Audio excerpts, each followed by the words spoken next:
Jangan diartikan kalau tidak punya wudu tidak boleh zikir. Kita di kendaraan mau pakai tayamum biasa rasanya kurang darurat. Mau pakai air turun dulu sulit. Ya tetap aja hati ingat kepada Allah walau tidak punya wudu. Tetapi untuk sebut saja zikir yang utama, zikir yang pokoknya harus dengan punya wudu. Insya Allah nggak ada yang menolak Pak itu. Semuanya menerima karena memang punya wudu itu bagus. Tapi syarat yang kedua ini sudah mulai beda pendapat. Wa ayyadkura bidorbin syadidin wa sautin qawiyyin. Dan zikir dengan pukulan yang apa syadid? Ya itu juga sudah pengembangan sebenarnya. Menerjemahkan syadid dengan kuat itu sudah pengembangan. Dengan yang keras juga bisa, seru juga bisa. Coba cari lagi kalimat yang semangat bisa. Ya pokoknya dengan daya yang tinggi gitu. Syadid. Hantaman bisa. Bisa silakan. Kok Pak Jejen kalau sudah minta pendapat siapapun dipinta pendapat. Saya salah seorang pengikut Al-Quran yang insya Allah paham. Di zamannya Nabi Yusuf, ketika terjadi tragedi antara Yusuf dan Zulaikha, hakim tidak bisa menghakimi karena tidak ada saksi yang cukup. Bayi yang ngomong. Karena itu saya kadang-kadang menghargai pendapat Anda. Allah kamu bayi ditakdirkan oleh Allah, udah terima gitu.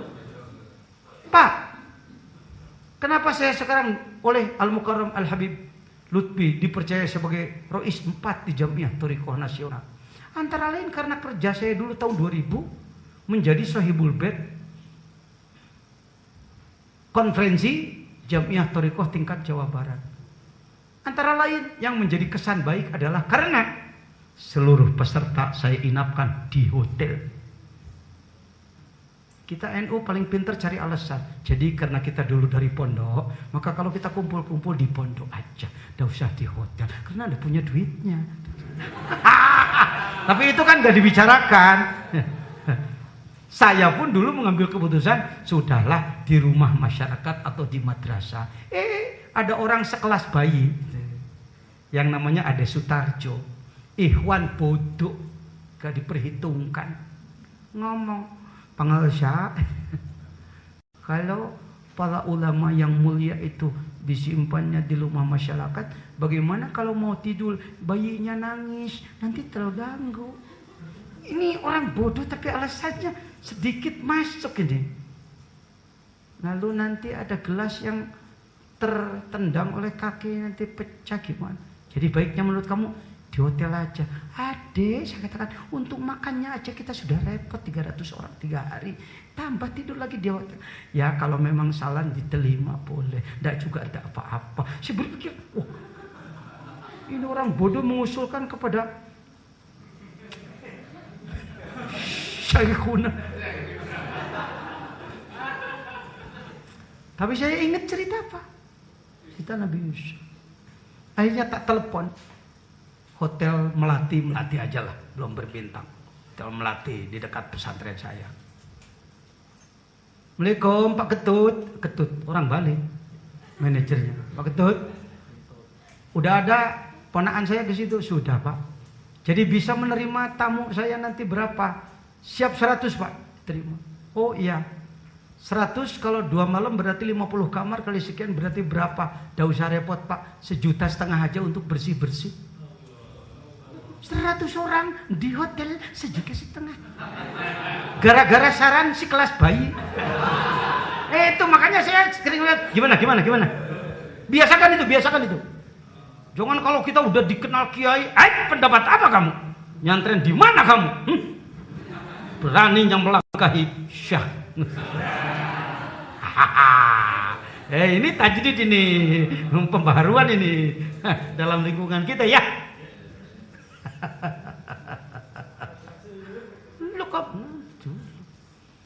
Waduh ini cuma 100 orang. 100 lagi di mana? Coba hubungi Ibu Inai, Hotel Karawang Inn disebutnya. Wah, kalau untuk tamunya Yai, biarlah 100 orang di sini. Itu bersih-bersih 750.000 aja. Makin turun. 50 lagi di mana? Yang 50 anggap aja nggak datang lah.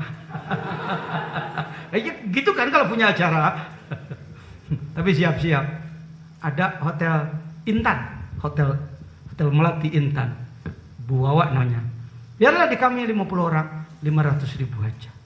Alhamdulillah. Akhirnya sampai sekarang terkenal loh. Dalam catatan Jamiah Toriqoh baru pernah ada konferensi tingkat provinsi yang diinapkan di UT.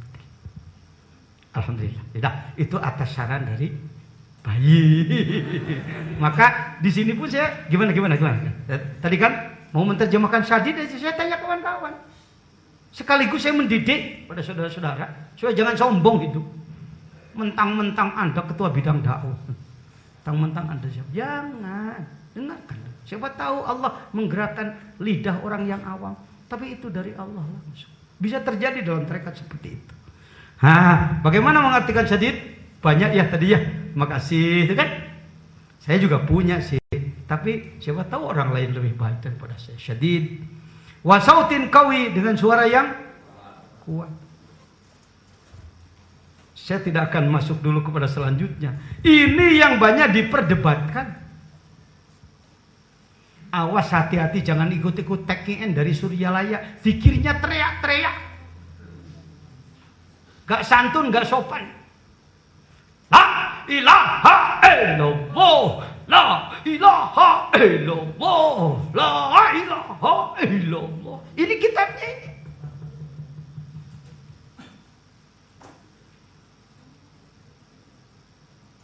Di antaranya ada orang yang mengatakan, mengkritik, zikir seperti begitu nggak sopan itu. Sama dengan menganggap Allah tuli. Dianggap Allah tuli. Buat apa kok zikir dengan suara seperti itu? Wong Allah tidak tuli. Kita bahas dulu tentang kalimat menganggap tuli kepada Allah. Mesti dibahas tuntas ini. Yo, ngomong-ngomong soal tuli. Pak Jejen ada telinganya apa enggak? Kira-kira pendengarannya masih sempurna apa sudah kurang? Sudah kurang, umur 58. Kadang-kadang saya kalau ngomong keras-keras sedikit keras. Enggak usah. Oh iya gitu. Ya memang. Ya jadi sebenarnya besok itu Bapak akan ditangkap. Ya boleh. Pura-pura denger. Ya. Karena Bapak sudah menyatakan, tolong tanda tangan. Apa ini? Bapak besok akan ditangkap. Kalau di kelas-kelas kita Pak, yang namanya 50 ke atas, kalau kurang jelas, udahlah minta diulang aja. Gimana tadi? Gimana? Kurang terdengar gitu. Jangan jaim terus. Saya bawa alat bantu dengar tuh, yang mahal lagi saya pakai. Tapi kenapa nggak dipakai? Suka terlalu keras, bikin kaget. Udahlah saya simpen aja. Makanya kalau ngomong sama saya agak keras sedikit ya. Boleh ngomong gitu? Terus terang terbuka aja. Mentang-mentang jadi karena saya ini. Saya paling gak senang spekulasi begitu. Baik saudara, dianggap bahwa kalau zikir dengan suara ya disebut keras lah. Sebenarnya keras-keras, terlalu keras juga enggak Pak. Sedang-sedang aja, kompak kedengarannya. Tapi sering dianggap keras, lalu dianggap salah dengan alasan Allah tidak tuli. Nah sekarang Pak Jejen ada telinganya enggak? Diulang. Masih mendengar? Sempurna atau kurang-kurang? Nah, lalu dipanggillah Pak Jejen di dekat telinganya dengan suara yang sangat keras. Coba praktekkan. Jejen! Coba.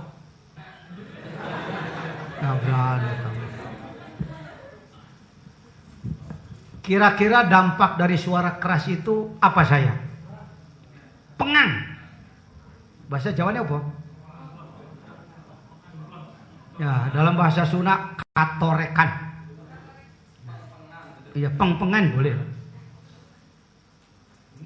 Ya, jadi begitu telinga saya.